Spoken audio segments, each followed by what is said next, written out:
Salut à toi et bienvenue dans cette nouvelle vidéo. Aujourd'hui, on va voir ensemble comment réussir sur Amazon KDP. C'est parti.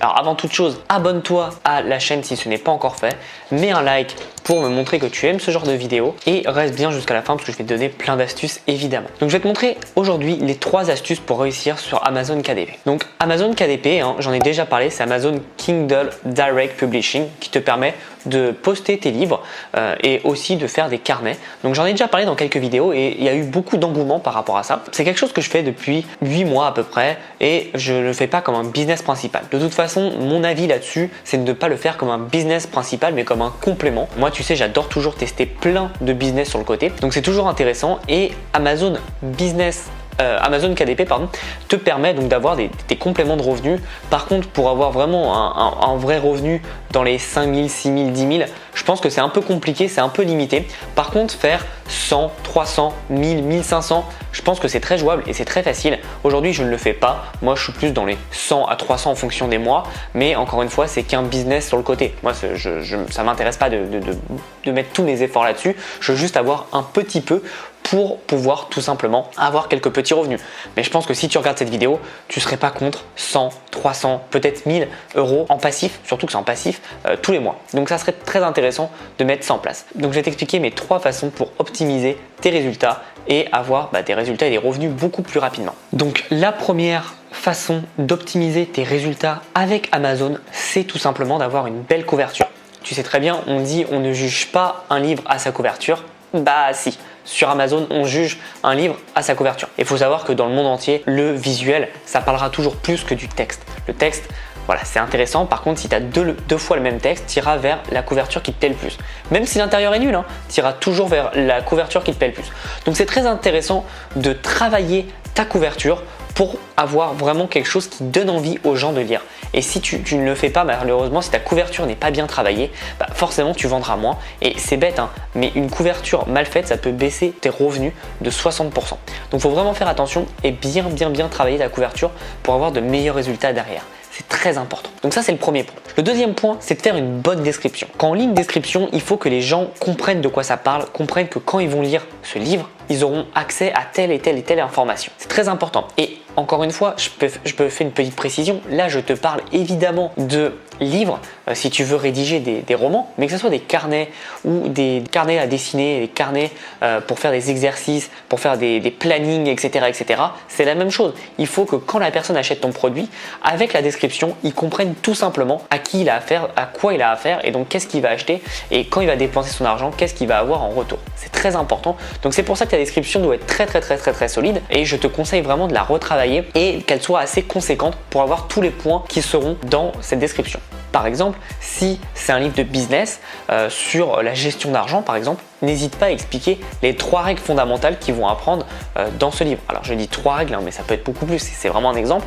Mais en gros, les gros points marquants de ton livre et les bénéfices en fait qu'ils vont apprendre. Pour ceux qui ont déjà fait du e-commerce, c'est exactement la même chose. Tu vas mettre les bénéfices produits pour ton client. Donc c'est très important. Si c'est par exemple un cahier de coloriage, n'hésite pas à dire les différences de coloriage que tu peux avoir. Si c'est un cahier de wedding planning pour faire les mariages, etc. N'hésite pas à dire par exemple que ça va te permettre d'organiser le mariage et de gérer ton budget et de voir la liste des invités. Enfin bref, en gros les main features, tu sais, les points clés de ton produit. C'est ultra important de mettre ça en place. Et enfin, la troisième astuce, et pas des moindres, c'est tout simplement de ne pas négliger les commentaires. Alors il y a une astuce qui est tout simplement de faire en fait sur Kindle, je parle Kindle, pas pour le paperback qui est l'impression de carnet à la demande, mais vraiment sur le Kindle, ce que tu peux faire c'est de mettre ton prix à 0 ou très bas et en fait tu vas comme ça demander à des gens de le prendre et de mettre des avis. Et en fait en ayant des avis, ça va permettre de booster le référencement de ta page parce que comme tu le sais, Amazon c'est une place de marché et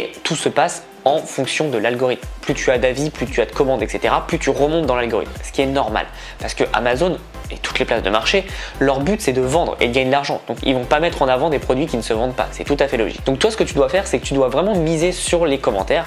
Il faut comprendre qu'un commentaire sur Amazon c'est ultra puissant, ça te permet de faire beaucoup plus de ventes. Donc mets ça bien en place, travaille vraiment tes commentaires et évidemment tu peux réussir à avoir tes premiers commentaires. Je pense qu'après 5 commentaires tu peux commencer à le mettre payant et à le vendre naturellement, c'est quand même assez intéressant. Après qui peut le plus peut le moins, hein. Si tu fais à 10 commentaires, je te jetterai pas la pierre, c'est très bien aussi. Et ce que tu peux faire par contre sur les paperbacks c'est différent. Donc ce que tu peux faire c'est tout simplement, eh bien tu vas demander dans des groupes Facebook par exemple à des gens de le prendre, et si tu vois que ça prend pas bien, donc tu vois par exemple tu fais voilà j'ai trouvé un cahier de coloriage, ça peut être sympa pour les enfants etc, dites-moi ce que vous en pensez, tu vas forcément avoir des ventes, surtout qu'un cahier de coloriage tu vas pas le vendre sur 50 €, hein. Dans les 15-20 10-15-20 € c'est quand même assez intéressant, et donc forcément tu vas avoir des ventes et tu vas avoir tes premières ventes qui vont donc accélérer comme je te dis le référencement, et derrière tu vas sûrement aussi avoir des commentaires. Et si après avoir fait ça tu n'as pas assez de ventes ou pas assez de commentaires, ce que je te recommande c'est d'offrir un bonus. C'est par exemple tu dis bonjour, j'ai fait ce premier livre, voilà c'est une offre spéciale, comme je le teste, je sais pas ce qu'il vaut, je sais pas si ça plaît, est-ce que vous pouvez être testeur, donc en fait vous l'achetez mais moi je vais vous offrir quelque chose en plus. Et là c'est à toi de voir vraiment tout ce que tu peux offrir, tout ce que tu veux offrir, c'est vraiment libre à ton imagination, hein. Ça peut être comment bien élever son enfant, comment occuper son enfant, tu vois en plus s'ils achètent ce livre tu leur offres un e-book comment occuper son enfant avec une méthode novatrice, comment stimuler son cerveau etc.